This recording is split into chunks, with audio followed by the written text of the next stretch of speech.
One కార్యక్రమానికి స్వాగతం. ఇవాల్టి కార్యక్రమంలో భాగంగా నార్మల్ డెలివరీ కావాలంటే మనం ముందు నుంచి కూడా ఏ విధంగా ప్రిపేర్ అయి ఉండాలి, ఒక మహిళ ప్రెగ్నెన్సీ ప్లాన్ చేసుకున్నప్పుడు తన మెంటల్ స్టేటస్ ఏ విధంగా ఉండాలి, త్రూ అవుట్ ట్రైమిస్టర్స్ 9 నెలల వరకు కూడా డైట్లో కావచ్చు, ఎక్సర్సైజ్లో కావచ్చు, శారీరకంగా మానసికంగా ఎంతవరకు ప్రిపేర్గా ఉంటే ఎటువంటి జాగ్రత్తలు తీసుకుంటే నార్మల్ డెలివరీ అయ్యే అవకాశాలు ఎక్కువగా ఉంటాయి. మరి దానికి ఏం చేయొచ్చు అనే దానికి సంబంధించి ఎన్నో సలహాలు సూచనలు ఇవ్వడానికి మనతో పాటు ఉన్నారు ప్రముఖ గైనకాలజిస్ట్ డాక్టర్ శిరీష గారు. మరి దీనికి సంబంధించి మీకేమైనా డౌట్స్ ఉన్నాయి, డాక్టర్ గారితో మాట్లాడి మీ సందేహాలు నివృత్తి చేసుకోవాలి అనుకున్నట్లయితే వెంటనే స్క్రీన్ మీద కనిపించే నెంబర్స్కి కాల్ చేయొచ్చు. ముందుగా డాక్టర్ గారిని పరిచయం చేసుకుందాం. మేడం నమస్తే. నమస్తే మేడం, ప్రెగ్నెన్సీ టైంలో ప్రెగ్నెన్సీ ప్లాన్ చేస్తున్నారు అనగానే ఫస్ట్ మనకి డెలివరీ గురించి ఆలోచిస్తూ ఉంటారు. సో నార్మల్ డెలివరీ అవ్వాలి ఫైనల్గా అని అంటే మనం అసలు ఏ విధంగా ప్రిపేర్డ్గా ఉండాలి, ఫస్ట్ మెంటల్గా, అలాగే ఫస్ట్ ట్రైమిస్టర్ నుంచి ఎటువంటి జాగ్రత్తలు తీసుకోవాల్సిన అవసరం ఉంది? కరెక్ట్, మీరు ముందు మంచి క్వశ్చన్ అడిగారు.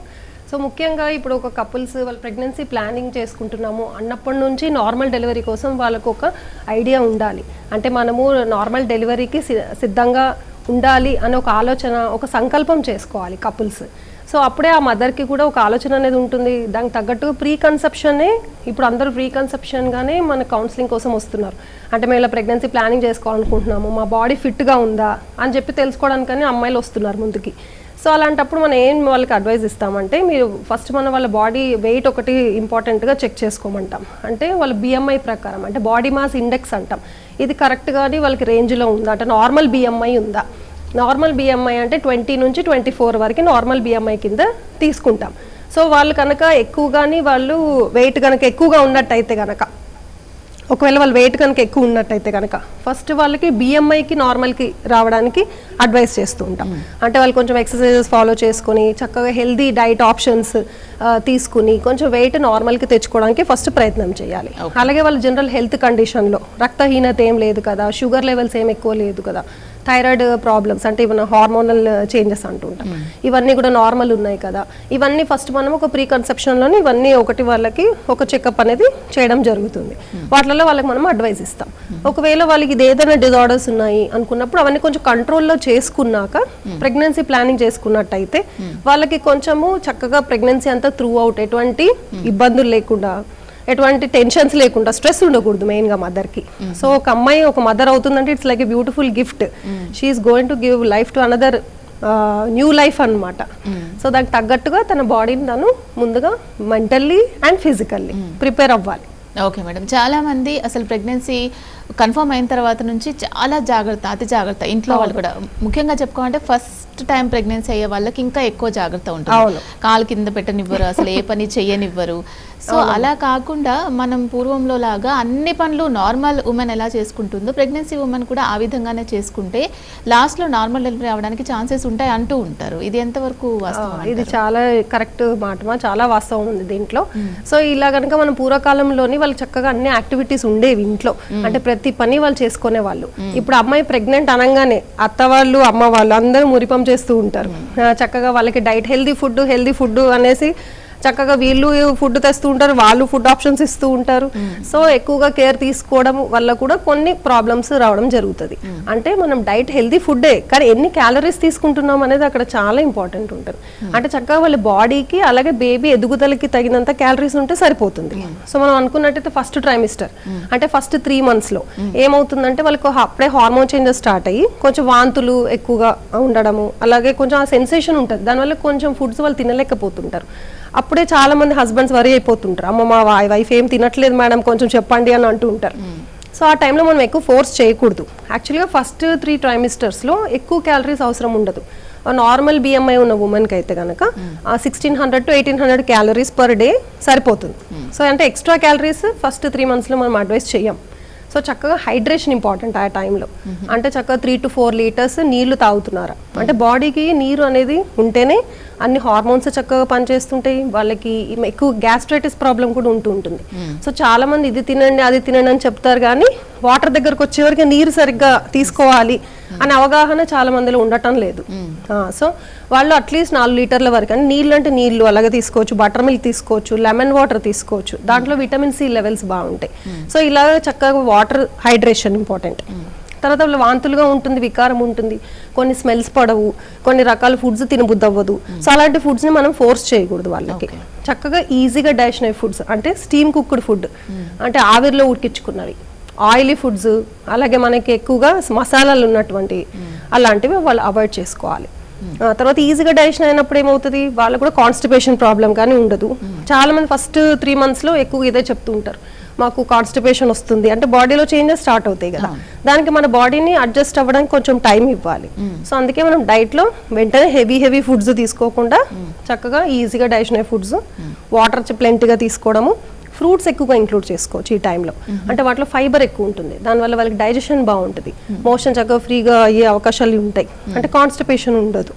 అలాగే చక్కగా వాళ్ళకి ఆకలి కూడా మళ్ళీ వేస్తుంది. చాలా మంది ఇదే అంటుంటారు, ఈ వికారం వల్ల తినలేకపోతున్నాము, ఆకలి అవ్వట్లేదు.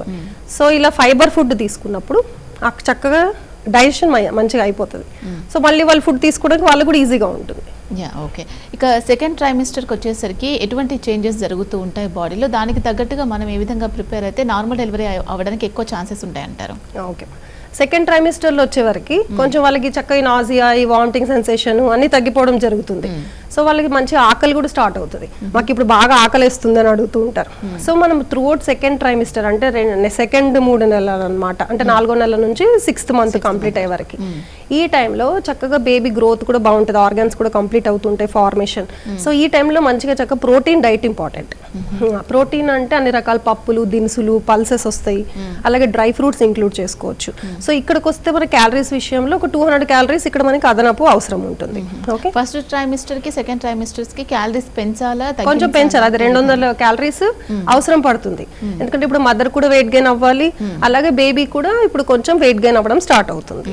సో ఈ టైంలో చక్కగా ప్రోటీన్ డైట్, కార్బోహైడ్రేట్ వచ్చే వరకు మనము ఎక్కువగా అంటే రైస్ అని అనుకుంటూ ఉంటాం. సో అందులో వచ్చి ఎక్కువగా వైట్ రైస్ మనం ఎంకరేజ్ చేయము, ఎందుకంటే దాంట్లో ఎటువంటి విటమిన్స్ ఉండవు, ఎందుకంటే పాలిష్ అయిపోతుంది కాబట్టి బ్రౌన్ రైస్ లేదు చక్కగా మిల్లెట్స్ అంటే రాగులు, జొన్నలు, అంటే జొన్న రొట్టె చేసుకోవచ్చు, రాగి జావ చేసుకోవచ్చు, రాగి సంగటి, చక్కగా పూర్వకాలంలో చక్కగా రాగి సంగటి తినేవాళ్ళు, వాళ్ళు ఎంత స్ట్రాంగ్గా ఉన్నారు మన అమ్మమ్మలు, నాయనమ్మలు. సో రాగుల్లో మంచి కాల్షియం కూడా ఉంటుంది. ఇప్పుడు బేబీ బోన్స్ పెరుగుతూ ఉంటాయి, తర్వాత బాడీ పెరుగుతూ ఉంటుంది బేబీది, ఆ బోన్స్కి కావాల్సినంత కాల్షియం కావాలి. సో ఈ టైంలో మనం కాల్షియం సప్లిమెంట్స్, ఐరన్ సప్లిమెంట్స్ కూడా ఇస్తూ ఉంటాం. కానీ న్యాచురల్గా వచ్చేది ఎప్పుడు న్యాచురల్, అప్పుడే కదా మరి న్యాచురల్ డెలివరీ, నార్మల్ డెలివరీ అవుతుంది. సో ఇలాగా చక్కగా మిల్లెట్స్, తర్వాత జొన్న రొట్టె, అలాగే అన్ని రకాల మిల్లెట్స్ కూడా ఇప్పుడు అందరికి ఈజీగా దొరుకుతున్నాయి. సో వీలైనంత వీటిలలో ఆప్షన్స్ వాళ్ళకి ఏదైతే కుదురుతుందో, అందరికీ అన్ని కుదరకపోవచ్చు. సో మనకి వైడ్ వెరైటీ ఆఫ్ ఆప్షన్స్ ఉన్నాయి ఇప్పుడు. సో కాబట్టి ఈ ఆప్షన్స్లో అన్ని చక్కగా గమనించుకొని అంటే బ్యాలెన్స్డ్ డైట్ తీసుకోవాలి. దాంట్లో మనము ప్లస్ వెరైటీ ఆఫ్ ఫుడ్స్, ఇప్పుడు మనం చక్కగా చాలా వెరైటీ ఆఫ్ ఫుడ్స్ ఉంటున్నాయి. సో మెయిన్గా షుగర్స్ అవాయిడ్ చేయాలి, అంటే చక్కెర అనేది రిఫైన్డ్. సో మనం వీలైనంత ప్రెగ్నెన్సీలో natural food, home food, fresh food, అలాగే ప్రిజర్వేటివ్స్, అడిటివ్స్ ఉండకూడదు. ఇది చాలా ముఖ్యమైనది. అంటే ఇప్పుడు మనకి చాలా మందికి టైం లేక ఇంట్లో వండుకునే అవకాశాలు కూడా ఉండట్లేదు. ఇప్పుడు న్యూక్లియర్ ఫ్యామిలీస్ అయిపోయాయి, వైఫ్ హస్బెండే ఉంటున్నారు, వాళ్ళకి టైం సరిపోదు, వర్కింగ్ మదర్స్ ఉంటున్నారు. సో కొంచెం టైం తీసుకోవాలి. ఎందుకంటే ఇప్పుడు ఎంత కేర్ తీసుకునే పేషెంట్కి ఏం చెప్తానంటే 9 months కదా, అండ్ ఇట్స్ అవర్ రెస్పాన్సిబిలిటీ మన ఫ్యూచర్ జనరేషన్కి. సో మదర్ ఏం తింటుంది అనేది చాలా important. That is how the baby will grow. అప్పుడే కదా బేబీ ఫార్మేషన్ ఉంటుంది, అలాగే బేబీ ఫ్యూచర్ హెల్త్ కూడా, వాళ్ళు పెద్ద అయ్యాక కూడా వాళ్ళ హెల్త్ అనేది మనం తీసుకునే ఇప్పుడు ప్రెగ్నెంట్ మదర్ తీసుకునే డైట్ మీద డిపెండ్ అయి ఉంటుంది. ఓకే, ఇక మరి థర్డ్ ట్రైమిస్టర్కి వచ్చేసరికి ఎటువంటి చేంజెస్ బాడీలో జరుగుతూ ఉంటాయి? మీరు ఇంతకుముందు చెప్పారు వెరైటీ ఆఫ్ డైట్ ఉండాలి అని చెప్పేసి, అంటే చాలా మంది రెగ్యులర్గా ఒక్కటే ఫుడ్ తీసుకుంటూ ఉంటారు, అదే ప్యాటర్న్ మెయింటైన్ చేస్తూ ఉంటారు, చాలా రకాల ఫుడ్స్ కూడా తీసుకోరు అసలు. ఈ ఫుడ్స్ తీసుకోవడం వల్ల కూడా నార్మల్ డెలివరీ అవ్వడానికి ఛాన్సెస్ ఉంటాయి, దోహదపడుతుంది అనేది థర్డ్ ట్రైమిస్టర్లో ఏమైనా ఉంటుందంటారా? అవును, ఉంటుంది. సో థర్డ్ ట్రైమిస్టర్లో వచ్చేసి ఇంకా వీళ్ళకి ఆకలి ఇంకా ఎక్కువ అవుతుంది, ప్లస్ కొంచెం క్యాలరీస్ కూడా ఇంకా 200 calories ఎక్కువ కావాలి. ఈ టైంలో బేబీ యొక్క మజిల్ మాస్, అలాగే బోన్స్ ఇంకా పెరుగుతూ ఉంటాయి. అంటే ఎక్కువగా 8th 9th monthలోనే బేబీ వెయిట్ రావడం జరుగుతూ ఉంటుంది. సో ఇక్కడ వెయిట్ వచ్చే టైంలో మనం ఇంకా ఎక్కువ హెల్తీ ఆప్షన్స్కే చూస్ చేసుకోవాలి. సో సో అస్సలు మనం షుగర్ కానీ స్వీట్ ఐస్ క్రీమ్స్ తర్వాత ఈ పిజ్జాలు బర్గర్లు ఎప్పుడైనా ఒకసారి క్రేవింగ్స్ ఉంటాయి, మదర్కి ఉంటుంది కదా, సో ఎప్పుడైనా ఒకసారి దట్ ఈస్ ఓకే. బట్ రెగ్యులర్గా మనం తీసుకునే ఫుడ్లో వెరైటీ బ్యాలెన్స్డ్ డైట్, అంటే చక్కగా ఆకుకూర ఉండాలి. దానివల్ల ఏంటి ఐరన్, అంటే మన రక్తహీనత కూడా ఉండకూడదు డెలివరీ టైంకి. సో ఆకుకూరల్లో బాగా ఐరన్ ఉంటుంది, అన్ని రకాల ఆకుకూరలు తినొచ్చు. దాంట్లో కొంతమందికి ఇది తినకూడదు అది తినకూడదు అని, మునగాకు చాలా మందికి తెలీదు, అది చక్కగా మునగాకులు చాలా ఐరన్ కంటెంట్ ఉంటుంది. అది కనుక దొరికిన వాళ్ళకి అది కూడా ఇంక్లూడ్ చేసుకుంటే డైట్లో, దాంతో పప్పుతో పాటు ఇంక్లూడ్ చేసుకున్న ప్రోటీన్ వస్తుంది, ఫైబర్ వస్తుంది. తర్వాత వాళ్ళకి ఇంకోటి కాన్స్టిపేషన్ మళ్ళీ థర్డ్ ట్రైమిస్టర్లో కూడా వాళ్ళకి ఇబ్బందిగా ఉంటుంది. యూట్రస్ పెద్దగా గ్రో అయ్యే వరకు వాళ్ళకి కొంచెం పేగులు అడ్జస్ట్మెంట్, తర్వాత గ్యాస్ ఫార్మేషన్, తొందరగా అరగకపోవడము, ఇలాంటివి ఇబ్బందులు. కాబట్టి దీని అలాగే ఫ్రూట్స్ కూడా, ఫ్రూట్స్లో చక్కగా యాపిల్, ఆరెంజ్, దానిమ్మ గింజలు, ఇవన్నీ కూడా బ్లడ్ ఇంప్రూవ్ అవ్వడానికి. అంటే ఏ సీజన్ ఆ సీజన్ ఫ్రూట్స్ వాళ్ళ డైట్లో ఇంక్లూడ్ చేసుకోవచ్చు. అయితే వీలైనంత ఏంటంటే ఎక్కువగా కొంచెం వెయిట్ ఎక్కువ ఉన్న వాళ్ళకైతే కొన్ని రిస్ట్రిక్షన్ చెప్తూ ఉంటాం. అంటే కొంచెం అరటిపండు, అంటే షుగర్ లెవెల్స్ ఎవరికైనా ఎక్కువ ఉన్న వాళ్ళకైతే కొంచెం గ్రేప్స్, ఇవి కొంచెం వెయిట్ గెయినింగ్ ఎక్కువ అవుతాయి. అలాంటివి కాకుండా ఇంకా మిగిలినవన్నీ తినొచ్చు. అదే నార్మల్ బిఎంఐ ఉన్న వాళ్ళు, కరెక్ట్ వెయిట్ ఉన్న వాళ్ళకైతే వాళ్ళు అన్ని డైట్ నార్మల్గా తీసుకోవచ్చు. సో తర్వాత కాల్షియం రిచ్ ఫుడ్లో వచ్చేసి నువ్వులు కూడా వస్తాయి. చాలా మంది నువ్వులు తింటే వేడి చేస్తుంది, ఇది కరెక్ట్ కాదు, అంటే అపోహ మాత్రమే. సో నువ్వుల్లో చక్కని కాల్షియం ఉంటుంది. డైలీ వాళ్ళు ఒక నువ్వులు వాళ్ళ డైట్లో ఇంక్లూడ్ చేసుకోవాలి. అలా ఇలా వెరైటీ ఆఫ్ ఫుడ్స్, చక్కగా జొన్న రొట్టెలు చేసుకోవచ్చు, అయితే జొన్నలు జావతో కూడా చేసుకోవచ్చు, రాగితో కూడా రకరకాల ఆప్షన్, దోశల్లాగా వేసుకోవచ్చు. ఇప్పుడు అందరూ ఇడ్లీలు అన్ని చేస్తున్నారు మిల్లెట్స్ తో. సో ఇలాగా రకరకాల ఆప్షన్స్ వండుకోవడానికి మనం యూట్యూబ్లో చూసినట్టయితే చాలా ఆప్షన్స్ ఉంటున్నాయి. కాకపోతే మనం ఆలోచన పెట్టి కొంచెము ఇది మన బేబీ గ్రోత్కి ఇది ముఖ్యము అనేది తెలుసుకొని డాక్టర్తో కూడా మీరు కన్సల్టేషన్కి వెళ్ళినప్పుడు పేషెంట్ కూడా డీటెయిల్గా డిస్కస్ చేయాలి. అప్పుడు మనకి ఆప్షన్స్ అర్థమవుతాయి. అవి కాలర్ ఉన్నారు, మాట్లాడదాం ఒకసారి. హలో హలో, నమస్తే అమ్మ, చెప్పండి మీ డౌట్ ఏంటి? ఓకే ఓకే చెప్పండి అమ్మ, చెప్పండి, మా డాక్టర్ మాట్లాడుతున్నాను, చెప్పండి. నమస్తే అమ్మా, చెప్పండి. కొంచెం ఒక ఫ్లోర్ ఎక్కినా కొంచెం ఆయాసంలాగా పడుతుంది. అవునమ్మా, ఇంకా వేరే ఇతరత్ర ఇబ్బందులు ఏమన్నా? అవును, ఓకే. అంటే తనకి ఇతరత్ర ఏమైనా మెడికల్ ప్రాబ్లమ్స్ ఉన్నాయమ్మా? షుగర్, బీపీ అని? ఒక 2 months క్రితం కొంచెం థైరాయిడ్ వచ్చింది. ఓకే ఓకే, కన్ఫర్మ్ అయింది. ఓకే, థైరాయిడ్ మందులు వేసుకుంటుంది కదమ్మా? ఓకే, ఏం భయపడాల్సిన అవసరం లేదు. అయితే మెట్లు ఎక్కుతుందని అంటున్నారా మీరు? మెట్లు ఎక్కితే ఆయాస పడుతుంది. అవును, అయితే కొంచెము ప్రెగ్నెంట్ మదర్స్లోని కొంచెం ఇది మనం ఎక్కువగా ఎంకరేజ్ చెయ్యమ్మా, మెట్లు ఎక్కడము దిగడము అనేది. వీలైనంత వాకింగ్ మంచి ఎక్సర్సైజ్ కింద చెప్తూ ఉంటాము. ఒక 15-20 minutes మార్నింగ్, ఒక 25 నిమిషాలు డిన్నర్ తర్వాత సాయంత్రము 2 పూటలా కనుక వాకింగ్ చేయగలిగితే వాళ్ళకి మంచి ఎక్సర్సైజ్ అయిపోతుంది. చక్కగా బ్లడ్ సర్క్యులేషన్ అవుతుంది బాడీ మొత్తం కూడా. ప్లస్ అలాగే వాళ్ళకి ఫ్లెక్సిబిలిటీ ఆఫ్ ద బాడీ, అంటే మజిల్స్, జాయింట్స్ అనేది ఇంప్రూవ్ అవుతుంది. సో మెట్లు ఎక్కడం దిగడంతో ఏమవుతుందంటే కొంచెం ఆయాసం అనేది రావడం, మామూలు వాళ్ళకే ఆయాసం వస్తుంది. ఇంకా ప్రెగ్నెన్సీలో వాళ్ళకి బేబీ బరువు యాడ్ అయ్యి కొంచెం లంగ్ కెపాసిటీ అనేది కొంచెం తగ్గుతుంది, అందువల్ల వాళ్ళకి ఇబ్బంది ఉంటుంది. సో తప్పని పరిస్థితి అయితే ఒకసారికి రోజుకి పర్వాలేదమ్మా, కానీ రెగ్యులర్గా ప్రాక్టీస్లో అయితే కనుక వద్దు, తనకి కొంచెం ఆయాసం వస్తుంది కాబట్టి. ఇంకోటి బ్యాక్ పెయిన్ గురించి మీరు చెప్పారు, చాలా కామన్గా చూస్తుంటాం ప్రెగ్నెన్సీలో బ్యాక్ పెయిన్ అనేది. సో దాని గురించి ఏం టెన్షన్ పడకూడదు, కొంచెం రిలాక్స్ అవ్వాలి. పొజిషన్ ఉంటుంది ప్రెగ్నెన్సీలో వాళ్ళకి, రెస్ట్ తీసుకునే పొజిషన్. ఎక్కువగా ఎడం వైపు తిరిగి పడుకోమని చెప్తూ ఉంటాం, దానివల్ల తనకి కొంచెం బ్యాక్ మజిల్స్ రిలాక్స్ అవుతాయి. సో పడుకున్నప్పుడు పొజిషన్ అడ్వైస్ చేయండి తనకి, ఎడం వైపు కానీ కుడి వైపు కానీ తిరిగి పడుకోవాలి, అంటే స్ట్రైట్ కానీ పడుకోకూడదు. ఇలా చేసినప్పుడు బ్యాక్ మజిల్స్ రిలాక్స్ అవుతాయి, అప్పుడు బ్యాక్ పెయిన్ అనేది కొంచెం రిలీఫ్ ఉంటుంది తనకి. మరీ కూడా ఎక్కువగా ఇబ్బంది ఉంటే కనుక టెంపరీగా 1-2 రోజులు pain killers, safe pain killers ఇస్తూ ఉంటాము. సో ఒకసారి తన డాక్టర్ గారిని అడిగి ఆ పెయిన్ కిల్లర్ ఏమైనా అవసరం పడితే కనుక వాడుకోవచ్చు, ఏం కంగారు లేదు. ఓకే మేడం, ఎక్సర్సైజ్కి సంబంధించి వాకింగ్ అయితే మీరు సజెస్ట్ చేస్తారని చెప్తున్నారు కదా, చాలా మంది నేను ఇంతకుముందు చెప్పినట్లు అసలు ఎక్సర్సైజ్ చేయడానికి కూడా ఇష్టపడరు. ప్రెగ్నెన్సీ టైంలో ఎక్సర్సైజ్ కానీ యోగా కానీ ఇవన్నీ చేయడం వల్ల అసలు డెలివరీకి నార్మల్ డెలివరీకి పర్టికులర్గా ఏ విధంగా ఉపయోగపడుతుంది అంటారు? చాలా ఇంపార్టెంట్ మా ఎక్సర్సైజ్ ప్రెగ్నెన్సీలో. ఇది చాలా ఇంపార్టెంట్ విషయం, అందరూ అమ్మాయిలు అంటే ప్రెగ్నెంట్ మదర్స్ తెలుసుకోవాలి. సో ఫస్ట్ ట్రైమిస్టర్ నుంచే వాకింగ్ అంటే through out pregnancy best exercise వచ్చేసి నడక. ఓకే, చక్కగా రోజు ఒక మార్నింగ్ 20 minutes, ఈవినింగ్ 20 minutes. ఇంకా వీలుగా ఎక్కువ చేయగలిగిన వాళ్ళంటే ముందు నుంచి అలవాటు ఉన్న వాళ్ళకైతే గనక గంట వరకు, అంటే అది మార్నింగ్ అరగంట అలా డివైడ్ చేసుకోమంటాం.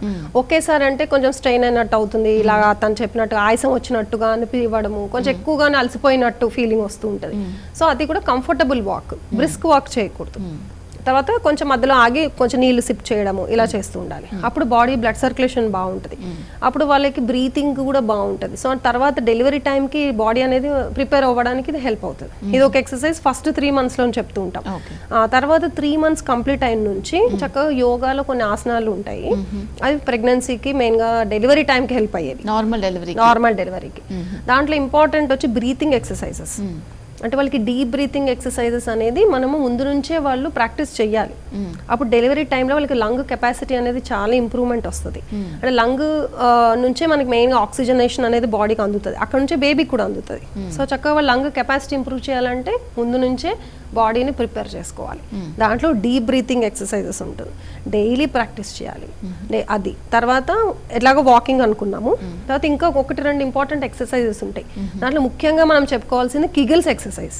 అంటే కిగిల్స్ ఎక్సర్సైజ్ అంటే ఇప్పుడు పెల్విక్ గర్డిల్ అంటాం, అంటే బేబీ వచ్చేసి ఆ పెల్విక్ గర్డిల్ లోకి ఎంటర్ అయ్యి అక్కడ నుంచి బయటకు వచ్చే దారి ఆ పెల్విస్ గర్డిల్ అంటాం.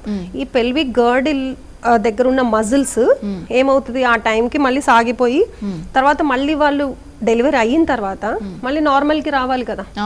సో అంటే ఆ మజిల్స్ కి స్ట్రెంథనింగ్ ఉండాలి అంటే ముందు నుంచే మనము ఆ బాడీని మనము ఆ మజిల్స్ ని స్ట్రెంథన్ చేసుకోవాలి.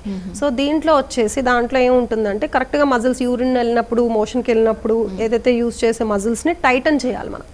అంటే ఎక్కడైనా మనం వెళ్ళాలి అవసరం ఉంది కానీ అక్కడ మనకి ఆ ఫెసిలిటీ లేదనుకోండి, మనం హోల్డ్ చేస్తాం కదా, అది కిగిల్స్ ఎక్సర్సైజ్.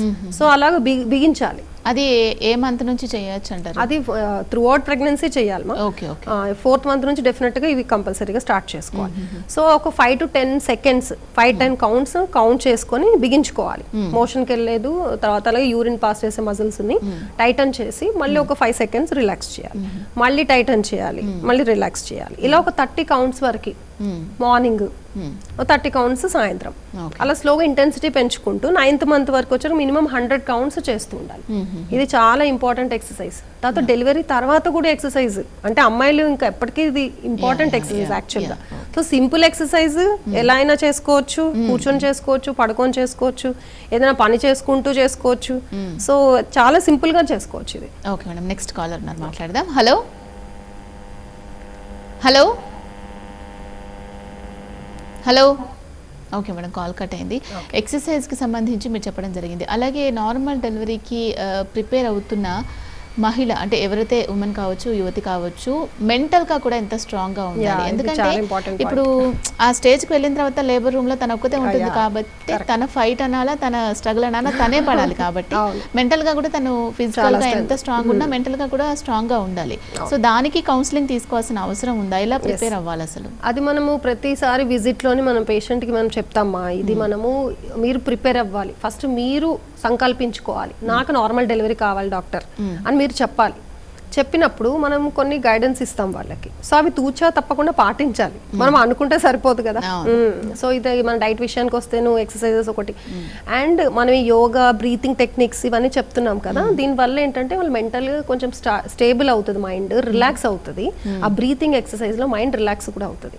సో ఈ నొప్పులు వచ్చినప్పుడు, బేబీ కంట్రాక్షన్స్, అది యూట్రిన్ కంట్రాక్షన్స్ వచ్చినప్పుడు వాళ్ళకి చాలా పెయిన్ ఉంటుంది. ఆ టైంలో మీరు అన్నట్టు ఆ పెయిన్ అంతా తనే భరించాలి. మనం పక్కన డాక్టర్, మన అందరూ స్టాఫ్ అందరూ సపోర్ట్ ఉన్న హస్బెండ్ కూడా ఉంటారు, పక్కన ఉన్న హస్బెండ్ కూడా మేము అలౌ చేస్తాం నార్మల్ డెలివరీకి, so that she will be more relaxed. So ఆ బ్రీతింగ్ టెక్నిక్ తోని మనం వాళ్ళకి ఎలా బ్రీతింగ్ తీసుకోవాలి, ఎలా రిలాక్స్ అవ్వాలి కాంట్రాక్షన్ వచ్చినప్పుడు అనేది చెప్తాం. సో అది మనం అందుకే ఇప్పుడు ముందు నుంచి మనం ప్రాక్టీస్ చేస్తే ఆ టైంలో తనకి ఈజీగా ఉంటుంది, బాడీ సపోర్ట్ చేస్తుంది, తనకి లంగ్స్ కూడా సపోర్ట్ ఇస్తాయి తనకి.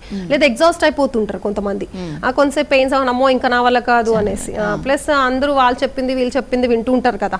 So every women experience is different. అంటే ప్రతి ఒక్క మహిళకి వాళ్ళ యొక్క మెడికల్ కండిషన్ బట్టి, వాళ్ళ హెల్త్ బట్టి, బేబీ పొజిషన్ బట్టి, తనకి ఉన్న అప్పుడు ఆ టైంలో ఉన్నటువంటి కండిషన్, అంటే బేబీ చుట్టూ ఉమ్మనీరు ఎలా ఉంది, బేబీ బరువు ఎలా ఉంది, ఇవన్నీ కూడా మనం ఆ టైంలోని అన్ని గమనించుకొని దాన్ని బట్టి మనం వాళ్ళకి నార్మల్ డెలివరీకి అసిస్ట్ చేస్తూ ఉంటాం.